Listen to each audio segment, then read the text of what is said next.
If you've ever been in a hospital, you've definitely seen it. Nurses are constantly writing, typing, and looking at charts. And it's so easy to just write that off as, paperwork, just another bureaucratic task taking them away from patients. But what if that paperwork is actually one of the most important safety systems in all of healthcare? Yeah, let's get into it. Man, this quote just hits the nail on the head, doesn't it? It's the core problem right there. It's this constant tightrope walk for nurses. Every single minute spent documenting is a minute they're not physically at the bedside. And yet, that documentation is absolutely essential to providing safe care. That's the tension they live with, every single shift.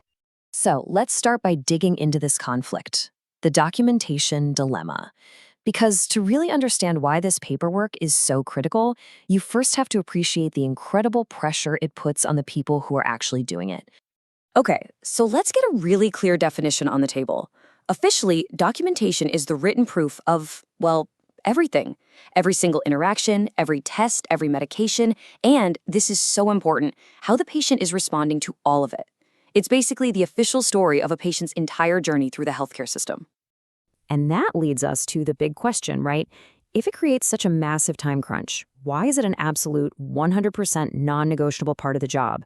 Well, it turns out the answer is pretty simple. It's not just doing one job, it's doing at least 6. You've got this one task, right? But it's serving all these critical functions at the same time. It's a communication tool that keeps the entire team, doctors, nurses, therapists, on the exact same page. It's legal protection for both the patient and the hospital. It's literally the basis for how hospitals get paid by insurance companies. And beyond that, it's used for patient teaching, for medical research, and for making sure the hospital is meeting its quality standards.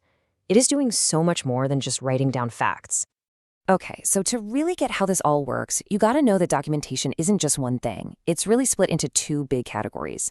You've got records and you've got reports. They sound kind of similar, but trust me, they have very different jobs. Here's the easiest way to think about it. Records are the history books. They're the permanent, official file of everything that has already happened. Reports, on the other hand, are like the breaking news alerts. They're the live, up-to-the-minute updates being passed between staff right now to help make immediate decisions. So one is the past and the other is the present. So let's dive into records first, and we'll start with the most important one there is, the patient's chart itself. I love this analogy. Don't think of a patient record as some static, dusty old file. It's much more like a living biography. It's being written in real time by a whole team of people, and it's growing and changing right along with the patient's condition. It's a story that's literally unfolding by the minute. And these are all the chapters of that biography. You've got the basic info from admission, the initial diagnosis from the physical exam, the doctor's game plan in the physician's orders, the hard data from vital signs. And then you have the ongoing story in the progress notes, and of course, the super detailed nurse's notes, which really capture everything that happens in between. And it's not just about one patient's story. You've also got these other records that are kind of the logistical backbone of the entire unit. The census tells you who's in what bed. The assignment record tells you which nurse is responsible for which patient. And inventory records keep track of all the equipment. It's the system that keeps the whole operation from descending into chaos. Take a look at this. It might seem like a simple little chart, but this is so important. Why? Because it makes everything crystal clear. It fixes responsibility. There is zero confusion here. We know exactly what Jane Doe is doing and what John Smith is doing. In an environment that complex, that kind of clarity is absolutely everything. All right, so that's the history book side of things. Now let's flip the script and talk about the other side of the coin, the fast-paced, dynamic world of reports. This is how a hospital actually talks to itself in real time. If patient records are the hospital's memory, then reports? Well, they're its nervous system. Absolutely. They are the electrical signals firing off constantly, carrying urgent information from one part of the body to another, from a nurse to a doctor, from the lab to the floor, or from the night shift to the day shift. But here's the thing. For that nervous system to work, the messages have to be perfect. A good report isn't just a rambling update. It's got to be super organized and concise, totally objective, properly time-stamped and signed, and, most importantly, it has to highlight what's critical so nothing important gets missed. And these reports really come in 2 main flavors. You've got your oral reports, for that immediate, right here, right now communication. Think about a shift handoff or a nurse calling a doctor with a quick update. Then you have written reports for when the information needs to last or it needs to be seen by a bunch of people, like an end-of-day summary for the whole unit. So this system sounds pretty good, right? It covers all the bases for a normal day. But, when are days in a hospital ever really normal? The unexpected is always right around the corner. So what happens when things go off the rails? That's where the incident report comes in. This is a big one. It's filed anytime something happens that's outside of routine care. A patient falls, a medication error, you name it. Now, the most important thing to understand is that its purpose is not to blame someone. It's a tool for learning.